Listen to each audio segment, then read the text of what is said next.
Avec ses 420 MW, le barrage hydroélectrique de Nachtigal, dont la livraison est annoncée en 2024, viendra augmenter la capacité installée du Cameroun de 30%.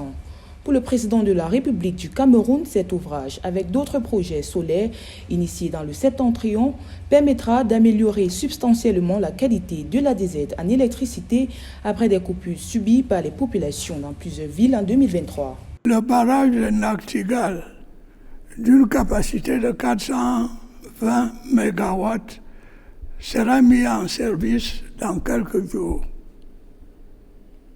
L'usine des pieds du barrage hydroélectrique de Lompanga sera également opérationnelle en 2024. Elle permettra d'accroître l'offre énergétique dans la ville de Bertoua et ses environs.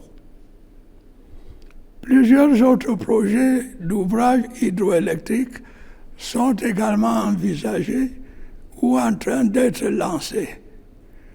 Il s'agit notamment des barrages de Kikot, de Mikouban, de Grand Téouin et de Biné à Warak. À terme, la capacité installée de tous ces ouvrages va assurer à notre pays l'autosuffisance en matière d'énergie électrique. Elle nous fera en plus accéder au statut envié de pays exportateurs d'électricité. Autre défi énergétique évoqué par le président Paul Biya dans son adresse à la nation le 31 décembre 2023, celui des subventions au carburant. Pour diminuer le poids qui était de 1 000 milliards de francs CFA en 2022, le gouvernement avait décidé d'une légère augmentation des prix des carburants en février 2023, permettant de ramener ces subventions à 640 milliards de francs CFA en 2023. Une situation qui pèse toujours sur le budget de l'État et qui limite les capacités d'investissement dans des projets infrastructurels de développement. Pour le président camerounais, le gouvernement n'aura très certainement pas d'autre choix que de réduire à nouveau la subvention tout en veillant à ce que les ajustements nécessaires n'impactent pas substantiellement le pouvoir d'achat des ménages.